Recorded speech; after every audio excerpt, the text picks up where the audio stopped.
Humans of Earth, welcome to AI Snap That. My name is Michael Rollins, and today I am not joined by my co-host Thanos, he of the Snapdom. Instead, I am joined by Sean Byrnes, coming to you from a cabin in the Tahoe woods, who is here to bring you 200 proof, honest truth on AI and what it's going to do to your job. Sean, how are you, my friend?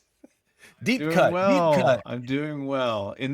In the olden days of the early days of podcasts, Mike and I co-hosted Tech Moonshine, which we said Techman, was broadcast from a cabin in the Virginia cabin, woods. Virginia woods. And it was the early days of podcasting. It was not easy. We were it was one of those raw days. There weren't tools. It was rough. It was the early days when men were men and podcasts were not very good. But we made a good one. It's still out there Every somewhere in the ether, I believe. I've still got all the episodes. I don't know. I honestly don't even remember where we hosted it. Idea. But But those are the old we days. should These are we the new should days. There was no AI back then. This is oh no, this is not okay. back. Do What? you recall that we had to walk our guests through setting up what was it to record?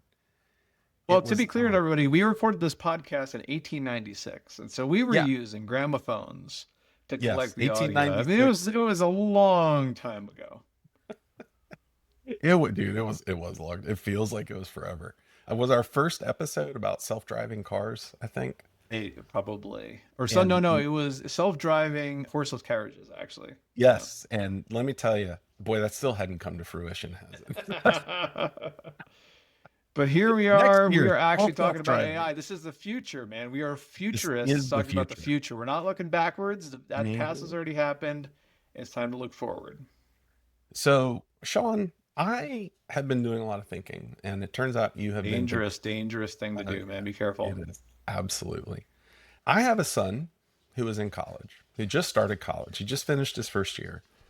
He's about to go into what may be the first and last semester he has in college, depending on the current plan.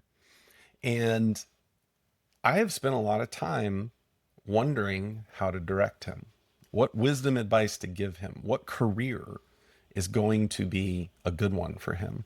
He's 19, right? I have a 17-year-old and a 16-year-old that will be going to college soon as well. And I don't know what to tell them. I'm also working with a set of Virginia Tech grad students who are all amazing engineers. And at another place, I'm working with a newly graduated intern. And they asked me what to do. How do I get a job?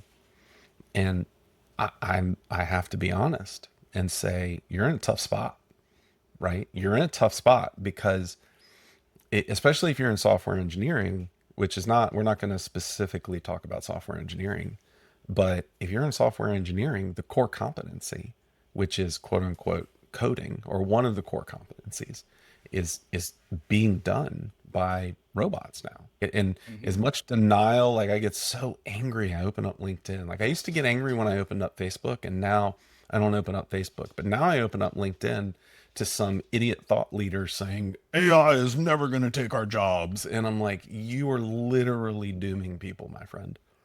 And Well, my first observation, Mike, is if anybody's keeping track, Mike currently has 3 jobs, and so part of the problem is Mike taking up 3 jobs. Give 2 of the jobs back, man. Share the jobs. I never thought of it that way.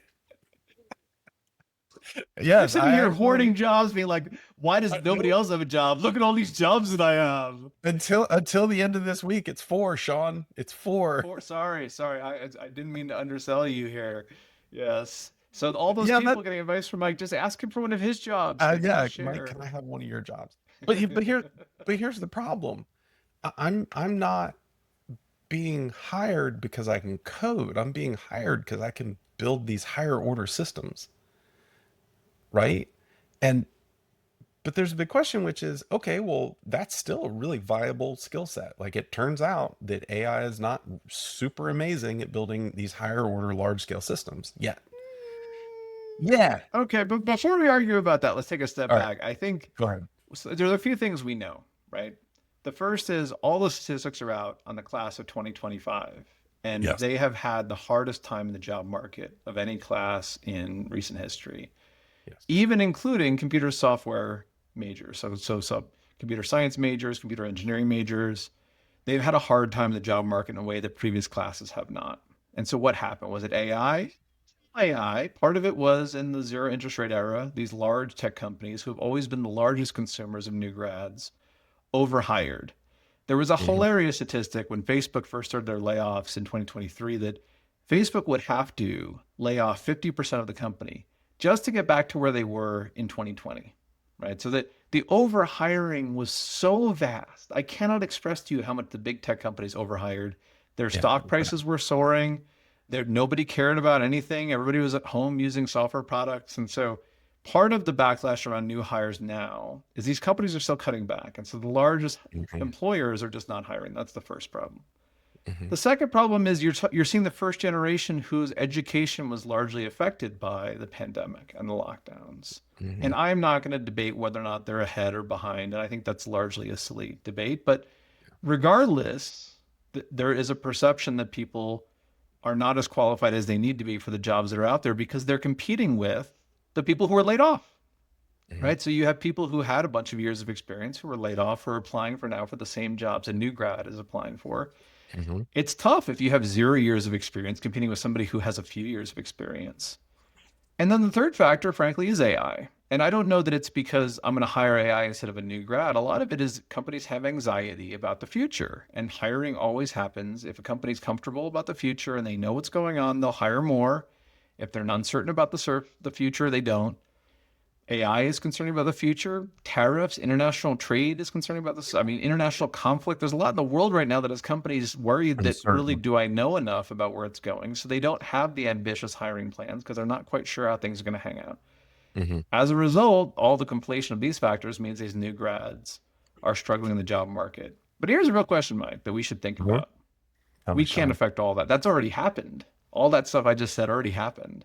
Yeah. These new grads, will they find jobs? Right? Or is it the case that it's race against time, that AI keeps getting better literally every month to the point where a lot of the entry level jobs that new grads used to get just will disappear? On. Yeah. Think about what does a new law school grad do at a law firm? They do a lot of editing, copy editing. They do a lot of research. They do a lot of the things that AI actually is much better than humans at right now, Right. right? What does a new hire in software engineering do, right? They're doing a Hmm. lot of small scale coding of small projects to get experience in the software development lifecycle. What is AI good at right now? It's Doing very good at exactly. that kind of stuff, Hmm. right? If you're a new grad and you want to go into the copy editing industry, good luck. You want to go into the media industry. The problem that we're seeing right now is AI is good at all the things that entry level people used to be good at. And they used to Right. be able to do and learn and move up to more advanced things like people management. But Hmm. if you can never get started, how do you get there? Yeah. There's a so when I started hunting for a job back in the day, it was 2003. The dot com had dot bombed. At the time, Mike was 16 years old. I was 16 years old. Yes, I was 16. And I actually had a somewhat similar experience. I was applying for jobs. I think it was on like Monster or Indeed. I don't remember what it was back then. And I finally started calling. Like I'd put the application in and then I'd pick up the phone and I'd call whoever I could find as the hiring manager. And I had one guy answer and he said, "Why would I hire you?" And I said, "I'm actually really great at what I'm going to do, blah, blah, blah, blah, blah." He goes, "No, that's not the problem." He says, "I opened up this job application 6 hours ago. I now have 150 applicants. Most of them are senior engineers, and they will come work for pennies because they just need a job." Yeah. And Oh, and yeah. it was like, "Oh." And I was like, "I don't know why you would hire me then." He goes, "Exactly." And he goes, "Good luck, man." Well, Hung let's up the make it even phone. worse. Like that's experience. But here's how AI makes it even worse. It's Of those worse. 150 applicants, Hmm. probably half of them were fake. They didn't exist, not real people, right? Either they were people filling out, and you're like, why would somebody apply for a job that's fake? And I asked the same thing. It turns out in some cases, North Korean agents are applying for jobs in the US to be able to filter their salary back to the North Korean war machine. In some cases, it's internet, it's espionage. People from competitive companies are trying to get jobs at your company to steal your secrets. We saw that with Rippling and Deal and their huge lawsuit going on right now. In some Hmm. cases, they're scams. In some cases, it's Yeah. people who already have a job that want two or three jobs. Hmm. Overemployment. I have some funny stories about that. So if you're applying for a job, you're not just competing against real people. Hmm. AI has made it so you're competing against fake people. Fake people. And we Oh, actually, we have a portfolio company called Proofline that's helping address this uh, problem because it's so pervasive. If you launch a job listing, forget about 150 applicants in the first 6 hours. A lot of people get 300 applicants in the first 5 minutes. Jesus. Yeah. Yeah. Proofline that's our good buddy Colin Morris, right? Absolutely. Yes. Proofline.ai. If you're having any trouble identifying who's Absolutely. real and who's fake, Mhm. which I can't believe in 2025, that's a real question we ask. Like, I don't know who's real and who's fake. Proofline can help you with that. So check it out. Yeah. No, it's funny because I just total side note. i- Proving you are a human It's whoever hard. full well, proving you're a human, but if anybody's able to crack the idea of I have an identity token and therefore I am who I say I am, and I think Altman and a few other folks are trying to like claim that.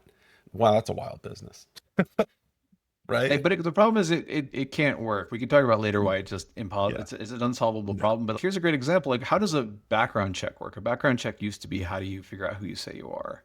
Well, you Hmm. submit a bunch of documents. They kind of verify you are who you say you are. Hmm. I mean, a company recently I came across, they do background checks by accepting your tax returns, your pay stubs, right? All that kind of stuff. Hmm. All of them were doctored. So a fake person got entirely through the background check process because it's gotten so easy with AI Yeah. to doctor these documents to make them look legit that you're at a disadvantage. So that just makes it harder. So now you're a new grad applying to jobs. You're competing against experienced people. There's fewer jobs. You're competing against fake people who, I mean, I don't even know how you compete against fake people. That's insane. Yeah. Things are stacked against you. At the same time, all the things that you have the experience and ability to do, AI is getting better at them Hmm. really, really fast. And that's the environment that we find for ourselves. So that's the problem statement, Mike. Let's shift over to the solution statement. What All right. should a new grad do I really if hope you this have is a if solution. Sean, please give us hope. well, so the thing is, this has happened before. It isn't like Hmm. this is the first time this has ever happened, right? What we're Okay. talking about is an enormous dislocation in the labor market. The Hmm. difference is it's never happened at this level, white collar professional before, but it's happened before. The Hmm. last time I was on here, I told you the parable of bagel makers, which I Yes, won't I remember bore that. you with again.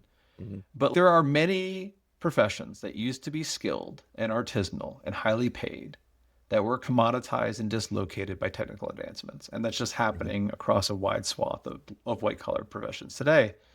If we look at those, what happened? Well, people retrained, they went into other professions, other things. So instead of having people spend an enormous amount of time learning to make bagels by hand, they learned how to operate the bagel machine, or they went into other forms of baking. People still buy from bakeries, Hmm. which is very unlikely you're going to go into a bakery and buy a handmade bagel anymore.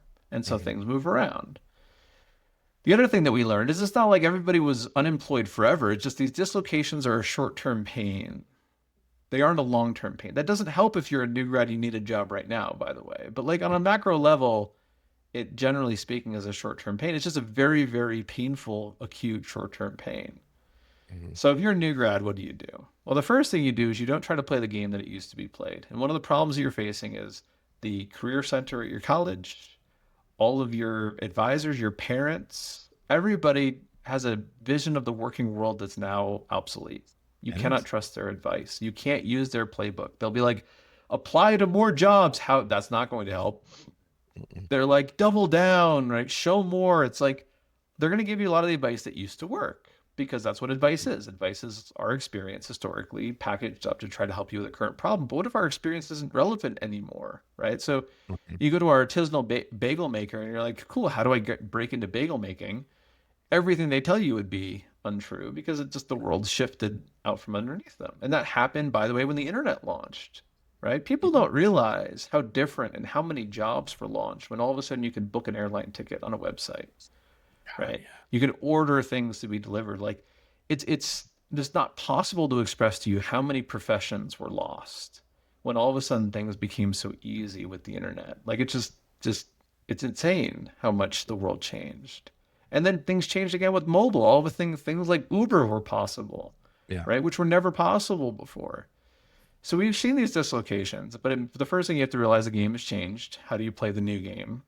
The Hmm. answer is please don't become an influencer on TikTok, because everybody's, oh, I'll become an influencer on TikTok. I'm like, oh God, Oh, that is oh no, not no, a, no. The influencers on TikTok aren't real either, Sean. that's true. That is fair. Actually, so if you can be a fake influencer on TikTok, that's a good business. You should lean into that. Like, yeah. It's tough. But if you Okay. think about the world differently, right? Hmm. One of the things that I think is good about influencer culture is it convinced a lot of people that they can start businesses, Yes. right? I realize they don't think about influencing like a business, but really that's what they've been learning is that lots Influencing of as a people can business. have businesses, and people Yeah. talk about their side hustles, and I have mixed feelings about side hustles. Hmm. But if you think about it a little bit, like I have control over my own destiny and all these AI tools are coming up. I'm not saying as a new grad you should go start your own business, but you should realize you have a lot more agency in your career than you might think you do, right? Right. There's a lot more things that you can do than you might think. The world isn't a conveyor belt where you go to school, you get a computer science degree, you have to get a job as an entry level programmer, then you get promoted to like mid level programmer, then you get promoted to senior level programmer. It doesn't have to be like that, right? Hmm. You can reinvent a lot of these things. It's not easy. It's very painful, as I said before about the dislocation. These things are very hard to do, but Hmm. you can do them. You don't have to be at the mercy of a system that's changing, and you don't have to be sacrificed on the altar of this kind of macroeconomic shift. You can take some agency and think about this from yourself and try to find options and solutions that work. And here's a great example, right? So MBA students are generally not hired anymore, which Hmm. is funny because getting an MBA degree used to be a free ride into Hmm. private equity, into investment banking, into management consulting, into management levels of big companies. Hmm. They all have the same overhiring problem. They don't need as many people anymore.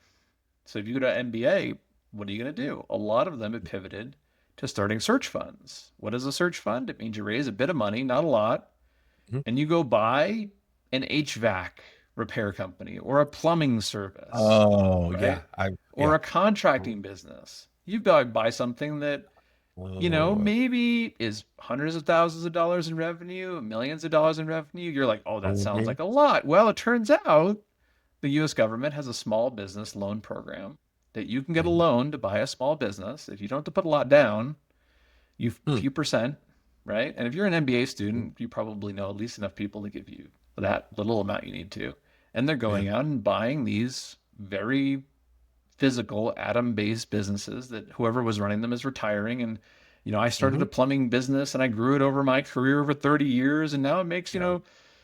$2 million a year. And by the way, the margins on that are small, so it's not like you're rolling in money, but you buy it Hmm. and you grow it because you went to business school, and in theory, you know how to run a business really well, and you try to grow it Hmm. further. And so MBA students were like, you know what? I'm not going to be at the mercy of these systems that aren't working anymore. I'm going to go out Right. and buy these businesses that otherwise are going to go out of business because whoever running them is retiring, and that's become Hmm. enormous. Now, I know if you're an undergrad graduating from a 4 year program, that's not what you're going to do. That's an example of MBA students dealing with Right. this problem. They've had to start dealing with this a few years ago. So this Right. shift happened. Similar shifts can happen everywhere. So it's actually there were actually a couple real big epiphanies I had over the past few years, and one of them was that the idea that your 9 to 5 job is secure is more secure than if you run your own business is actually not true. The risk is just hidden from you. Well, in your defense, in the tech industry and software development for specifically for 20 Hmm. years or so, It was very it stable. was the case that there was so much demand for software developers and so few of them. You had almost guaranteed employment at enormously high rates for most of your professional career, regardless of how good you were, by the way. It really didn't matter how good you were at it. Yeah, case in And that point. has changed. That was not commentary on present company. Although I'll point out I don't really code anymore, so I No don't know what matter that how says good about you're me. not, Mike, it was true.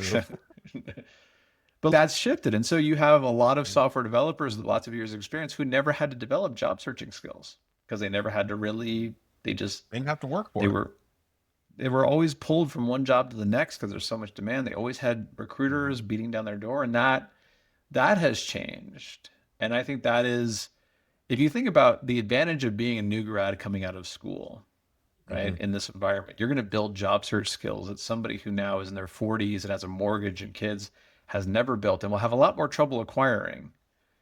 I say this at Flurry, which was the company where Mike and I first worked Yeah. together. We were hiring our first sales team.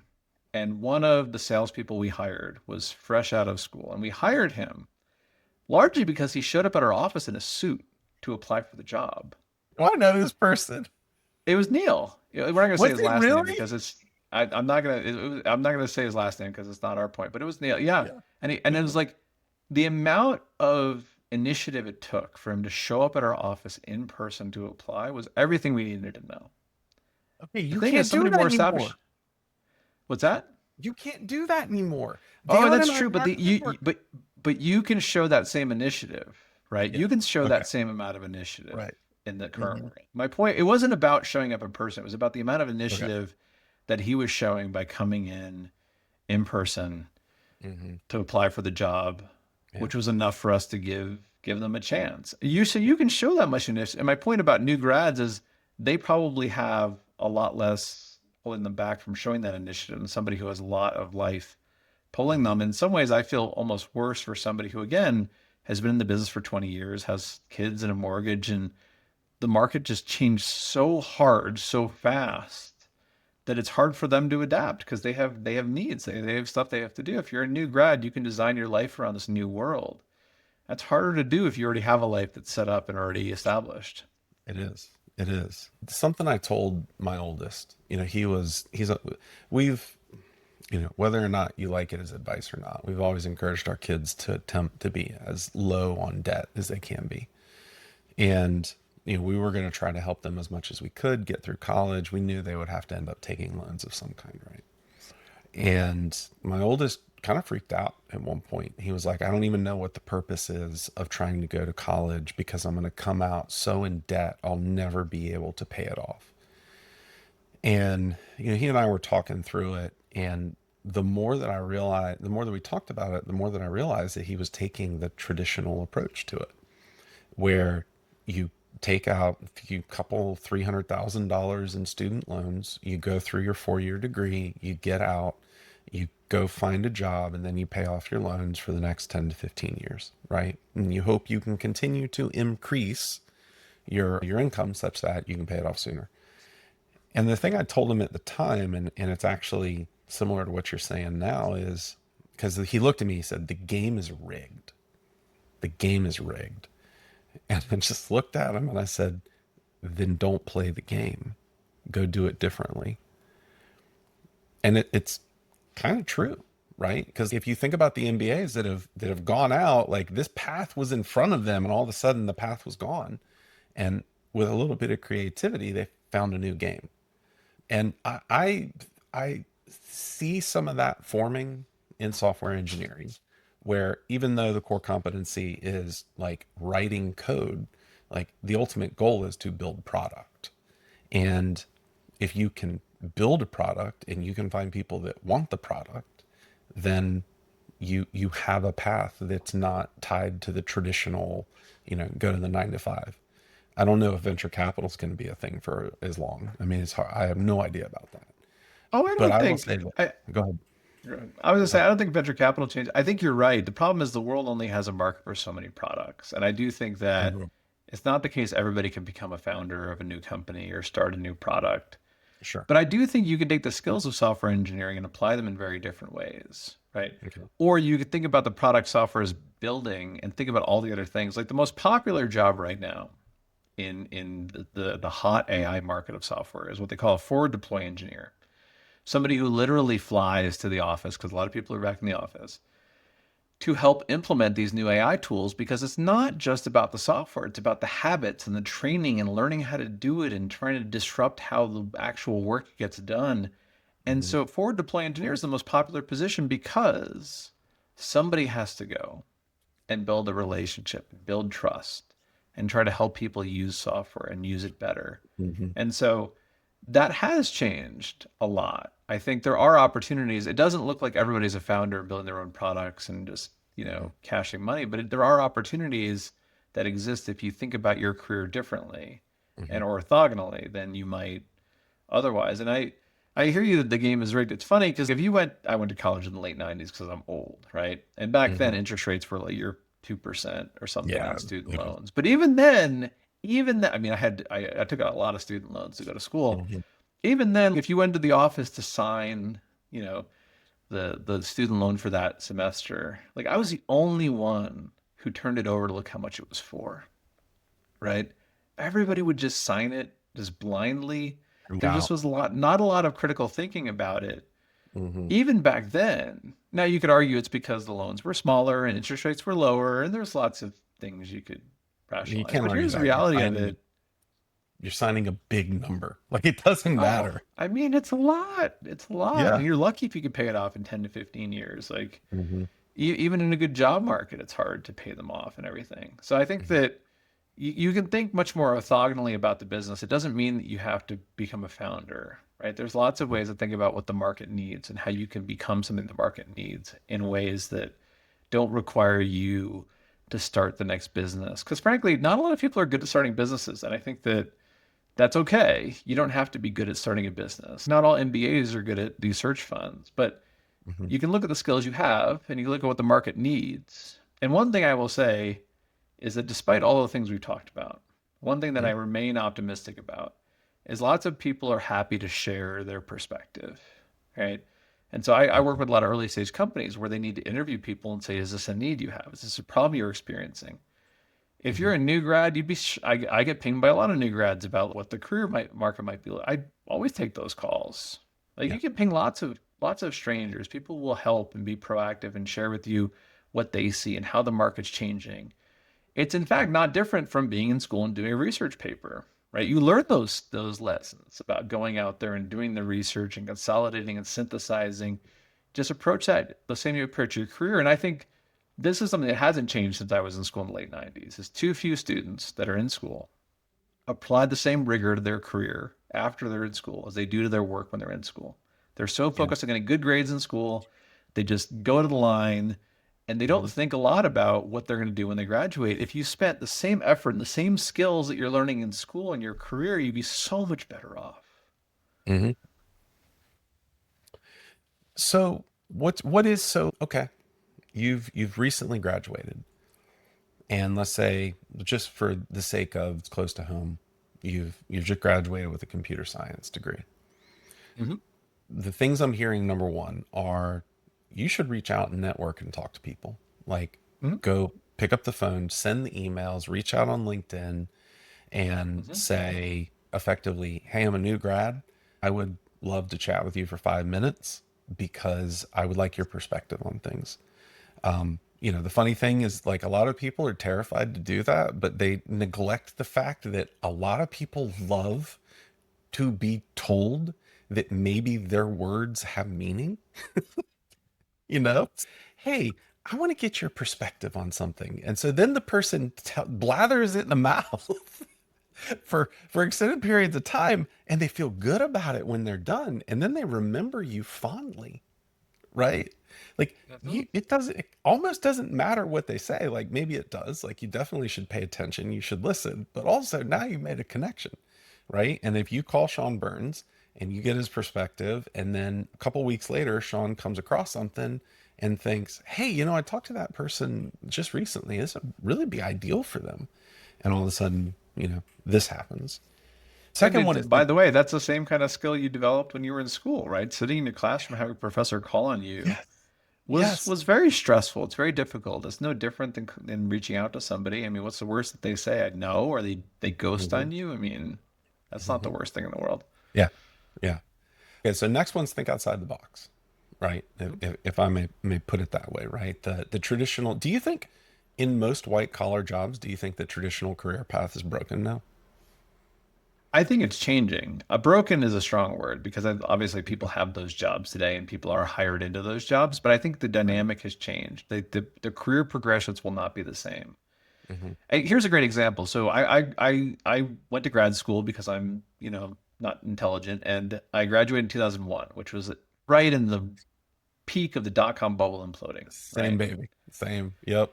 And which was great. I had my graduate degree in hand. I was lucky to get a good job Okay. working for a big company, Verizon, one of the Right. Yeah, biggest. dude. Learned a All lot of roads lead to lessons. Verizon, Sean. Oh my God, don't even get me started.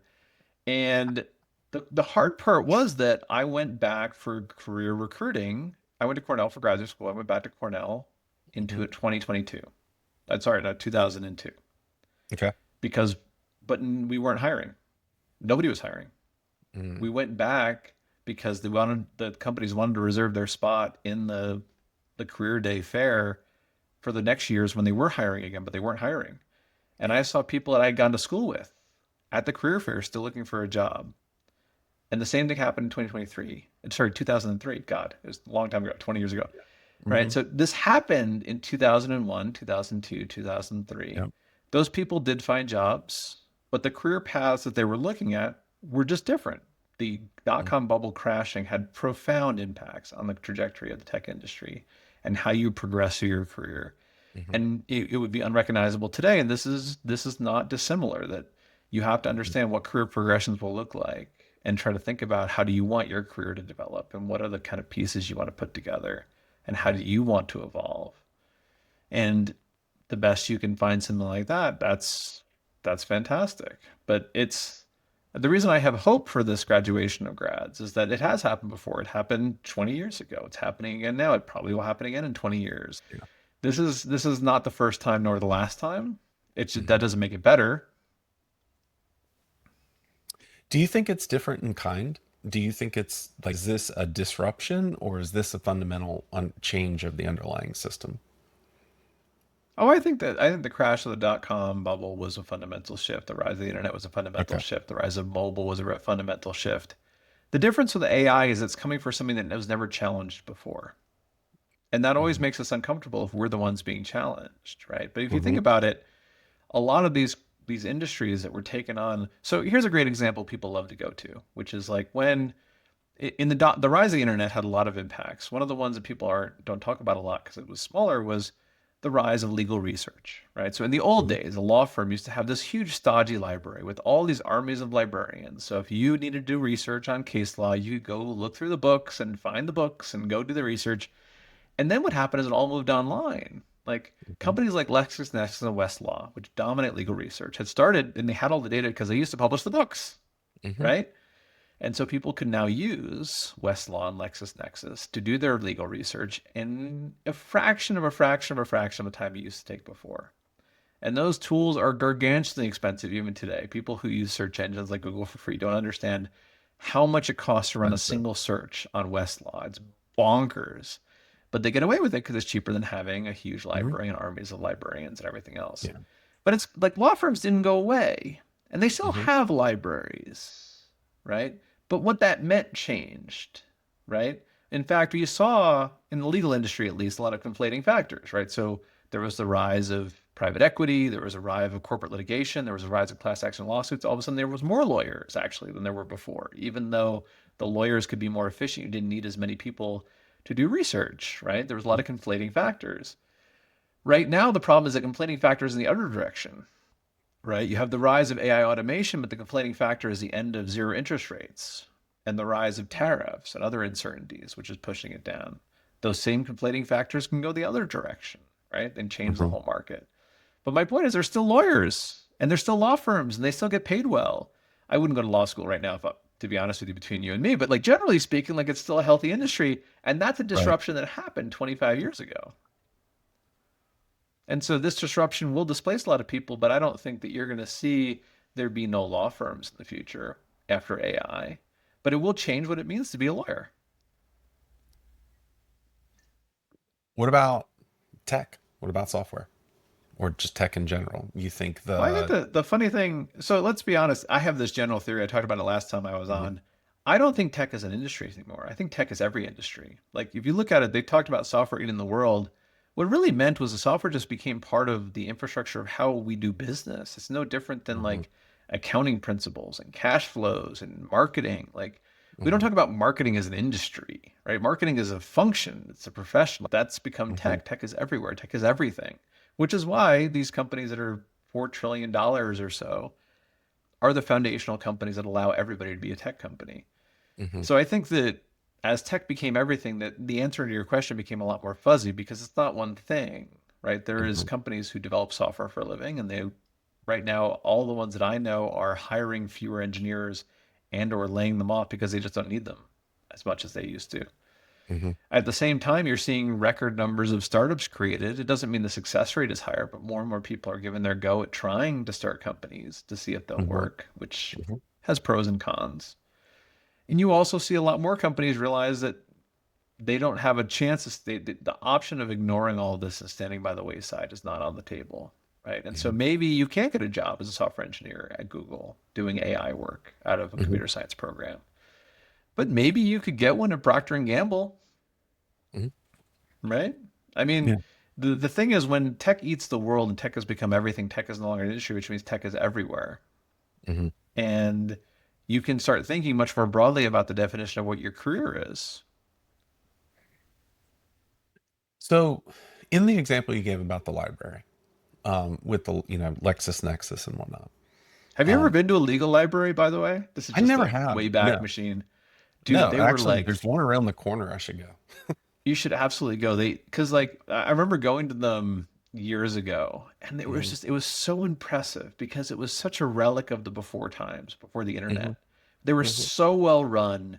Like all libraries, frankly, are well run, but like legal Yeah. libraries were like these bastions of efficiency and optimization and everything. Yeah. But you could tell that their time had ended. It was probably like seeing like steam railroads in the age of airplanes. Like it Mhm. was amazing. With the legal libraries, everything, LexisNexis, it basically all got outsourced, right? Mhm. Because it seems like this was an in-house kind of thing, and then it got outsourced because it was just easier and more cost effective to outsource it. Do you think similar things will happen now? Because Oh, it's it already is happening. Oh okay. yeah. I mean, so for example, there's a whole industry called BPO, process optimization, or Okay. BPA, which is business process automation. Anyway, it's a fancy term for, let's say you're a mortgage company and people are submitting all these PDF forms about their eligibility and their mortgage Mhm. payments, and you have to do something with them. And so you hire one of these firms, which are largely outsourced to a place like the Philippines, and where they Mhm. can hire people. And it's by the way, it's not like they don't pay them; they pay them well comparatively. It's just a lot cheaper to Right. hire people in the Philippines, and Yeah. they process these PDF forms for you, and it gets done. And so that was one of the, people think about outsourcing a lot of ways. That was one of the definite forms of outsourcing that has largely thrived. But what's happening now in the age of AI is they're insourcing those, because I don't need an army of 10,000 people processing my PDF forms. I just need one AI system that actually can do it better and more accurately for a fraction of a cost that even paying somebody in a place that has a lower standard of living or lower cost of living might live. Mhm. And so what happens to the BPO? I don't think the BPO industry will exist in 10 years, to be perfectly frank with you. Mhm. But somebody in the now, let's say it's a US company and outsourced, now somebody has to manage that AI platform. So all of a sudden now you're creating jobs Right. locally. Or you outsource software development because you need a team of 50 people. Hmm. Now you can do it with 5 in the US using AI tools. And by the way, it's Hmm. faster and easier. And now it's cheaper because it is an Cheaper. order of magnitude. Yeah. Like a lot of these places are not an order of magnitude cheaper. So you're definitely seeing those changes. It does create opportunities. The problem is it doesn't create opportunities at the scale of the opportunities it destroys. Okay. I guess the thing that keeps coming to mind is, I because of the area I live in, I know a lot of small business owners, these guys and ladies He who lives in have, Fiji, for everybody, by the way, if you're curious where he God, I lives. wish. God, I wish. No, I live in good old And Virginia. those small business owners are billionaires. It's just how it is. Yeah. By the way, no, it's funny you talk about the what the MBAs folks started doing, because all of my friends who are retiring from like the Navy or the Army or whatever here locally, they're all doing this. They're like, well, I think what I'm going to go do is I'm going to go buy a small business that's, doing pretty well, and really just tighten up the processes, and, see if I can increase revenue and then sell it off. Anybody wants a good idea of something to look into? Radon remediation. Are you Go being look it up, do your serious? research. Oh, 1,000%. 1,000%. Really? That Radon sounds, remediation. number one, the fact that that is a thriving industry is extraordinarily concerning. Number one. Number two, wow, I never would have thought of that. Oh yeah. No, there's a lot of the thing is it sucks to start your career in Yeah. running into a wall like this. But one thing I think it does is it gives you an aspect of humbleness where you don't think you're too good for various things. And so I will tell you, graduating from grad school in 2001, I was grateful to have a job because a lot of people I knew did not. Yeah. And going back to those job fairs and seeing people who were still there looking for that was there's something you take with your career where you're more grateful for what you have, but you also don't think you're too good for anything that you might be asked to do, right? There's nothing that you're like, that's below me. Hmm. And so this does not make all this trauma for these new grads worth it. Don't get me wrong. Like it's just horrible. It's just horrible. But they are armed with something that maybe people for a while didn't have, which is they're not going to feel like they're too good for any of these jobs. And radon Hmm. remediation may actually sound like a really interesting area to get into. And by the way, maybe what they do is they take their software engineering skills, they take over radon remediation business, and they use software to automate a lot of things that had been manual. And all of a sudden, they have a very profitable radon remediation business. Yeah. So if somebody's about to go to college, what's your recommendation? What fields should they avoid? What fields might should they look at? Well, I so here's the thing. I have long believed this now and in the past. You're going to be the best at things you enjoy doing. And a lot of at least the US college system has historically been designed around you to go to college and figure out what you like doing. That is not true in Europe. It's becoming less true in the US where you have to apply to a major. So you have to Yeah. decide what major you want in high school. But most colleges in the US had been designed around historically figuring out what you wanted, what you loved. And that's true for me. I mean, when I went to college, I had no idea what the hell I wanted to do. I ended up loving engineering and robotics and software. I actually majored in robotics and then I actually went to grad school for computer science. Like, Hmm. I didn't know any of these things before I went. If you can find what you love, you'll be good at it. Hmm. And if you can find a way to take what you love and make it a part of solving important problems in the economy, then you'll do great. Here's a great example. I'm an artist. I still make art. Go to artbyburns.com. You can see all of my latest art. I aspired when I went to school. One of the things I considered, I want to be an illustrator. Hmm. And even back then, I found out how much you get paid to be an illustrator, and it was bad. And it's even worse now. But it's not dissimilar to the job market these people look at. I was like, oh nope. I was like, nope, nobody, nope, nope, nope, nope, nope. Hmm. But it turned out the same skills that went into I was an illustrator, right? Going to illustration, things like composition and all that kind of stuff were relevant in software, right? I was very good at the visual parts of software. Graph theory was my specialty because graphs essentially are big pictures.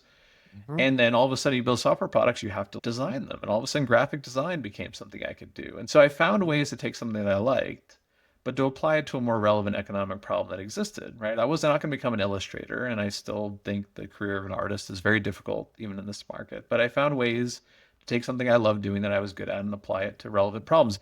Those relevant problems have changed. With AI tools, I don't think all those opportunities exist anymore, but there are going to be other opportunities which are different but similar and opportunities on how to take the skills and things you're good at and apply them to relevant economic problems.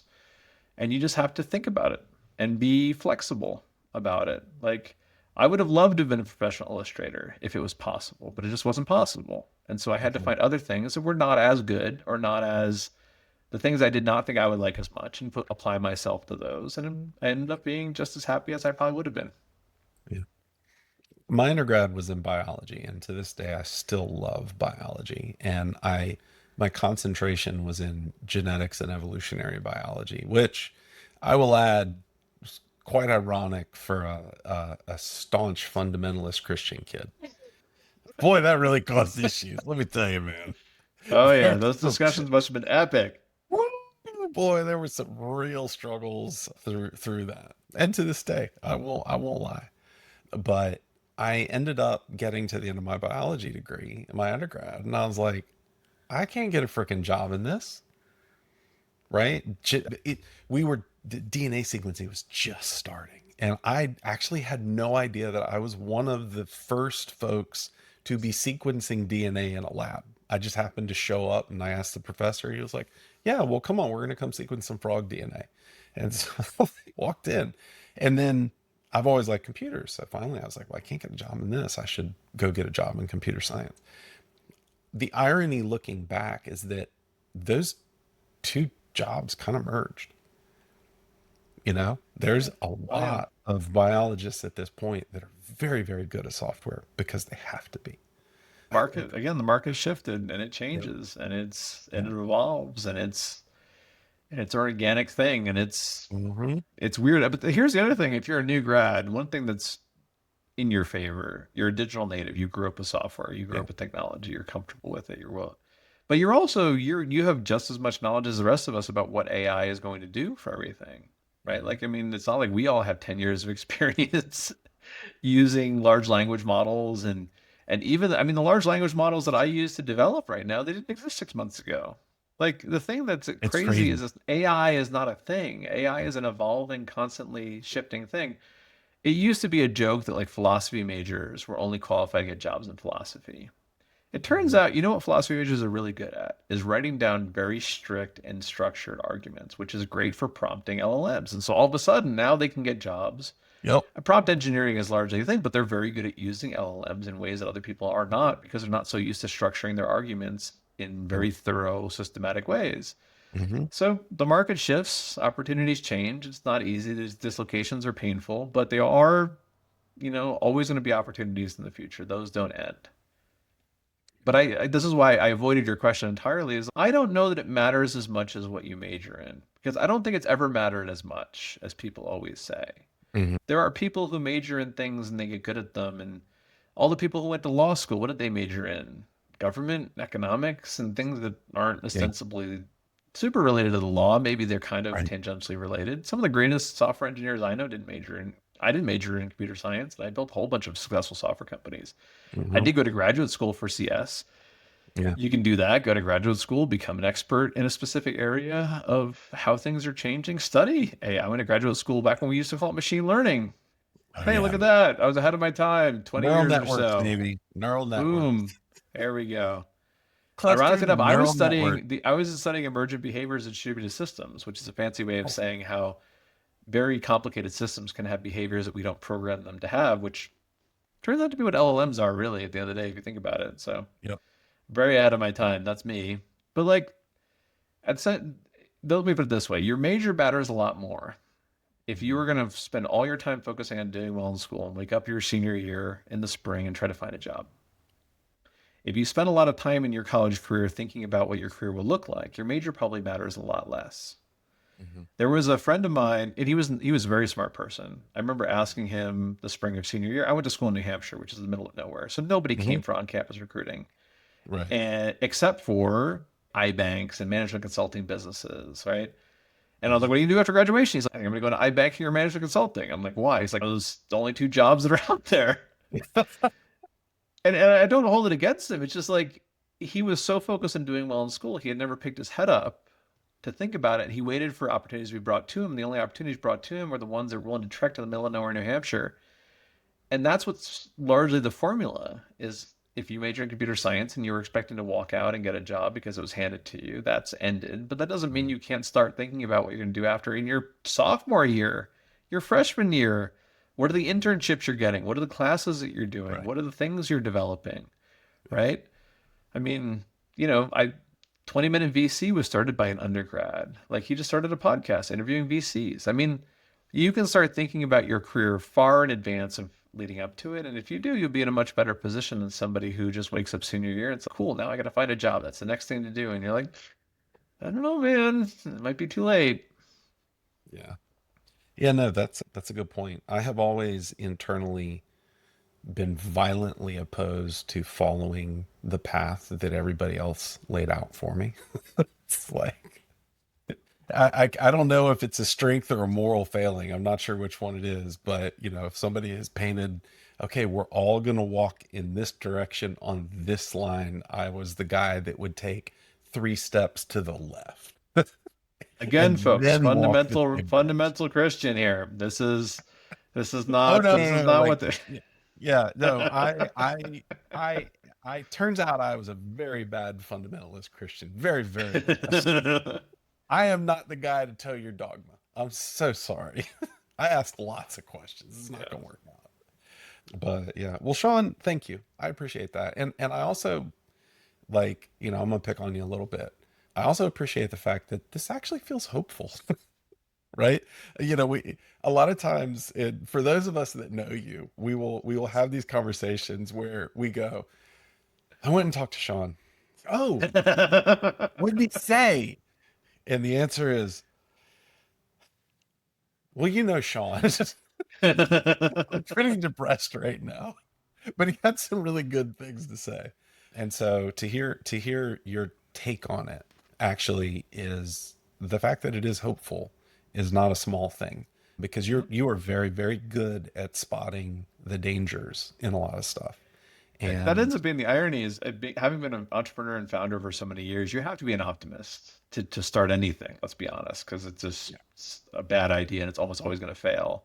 Mm-hmm. But you also get very used to looking really in the distance for the icebergs, Mm-hmm. because if you don't spot them early, Yeah. you can run into them. And I think that Mm-hmm. those are skills that can be double-edged swords in both directions. But to your point, like there is a lot of hope about the current moment. I think that Yeah. like you think about how many people were helped by the internet and by mobile phones, Mm-hmm. by right now we talked a lot about technology. I mean, GLP-1 inhibitors are going to change the Yeah. quality of life for generations. There is a heyday of improvements that if we can get past this dislocation in labor market, which is Mm-hmm. again, we've said before, is very significant, very painful, and I don't Mm-hmm. want to any way understate that. But if we look past that, there's a lot of reasons to be hopeful that our kids and their kids and their kids' kids will have a much higher quality of life than we've been able to appreciate. Just getting over these chasms, man. They're big and they're hairy and they're difficult. And there will be college grads that graduated in, June that won't have jobs for 12 months, 18 months. Yeah. And that sucks and it's hard. And I don't have anything helpful to say to them other than it's horrible. I get it. Yeah. Hey, I was one of those grads. Yeah, he just graduated in 2025, everybody. So if you're looking for that Wait, fifth job, no, that man, well, four jobs not enough. Fifth job, we got to find that for Mike. I graduated from grad school in 2020, or sorry, 2003. See, you got me doing it now, 2003. And We can't be that old. That kind of been 20 years ago. it would have been around December of 2003. And I don't think I had a job. I had to go to work at Staples to make money. Oh yeah. And my computer science professors walked in, three of them walked in as a group, and they saw me and they just stopped and they looked at me and they were like, "What are you doing here?" And I just looked at them. I was like, "There's no jobs." Right? They thought I was a great student. And so I was not the kind of student they expected to crash out into working at Staples, right? And it finally was like, hey guys, I didn't have a choice. I had to find a job somewhere, and I could be tangential to computers and Staples, right? The people at Staples, when they hired me, they were like, you realize you're far too overqualified for this job, right? And I was like, yes, ma'am, I do. I Yeah. absolutely understand I'm overqualified and I need a job and I'll work hard. Yeah. Yeah. So to your point, there was a very real sense of gratitude at having that job. And when the real job rolled around, it was a pretty wild feeling. So Folks, that's why he is four now. Is that that's he right. I used to be still work base at bank in the Staples. I month. still work at Going on Staples, 25-year anniversary, man. That's a big right? deal coming up. I don't even think it exists anymore. I think you get a free ream of prayer paper and you hit Right? 25 That's what it years. is. Yes. The Best Buy is my happy place. Like, I love being in that store. And I think it's because of Staples. So, I have a lot of all love right, for Sean. retail. We'll make another episode about retail and Oh, the man. future of retail and AI. We'll get back to it. Yes. All right. Humans of thank you for joining us on Will AI Snap That? And today we leave you with a note of hope. because you too can shape the world around you into your own image if you need, as long as you're just creative and maybe have enough money. Ladies and gentlemen, we will see you soon. Bye.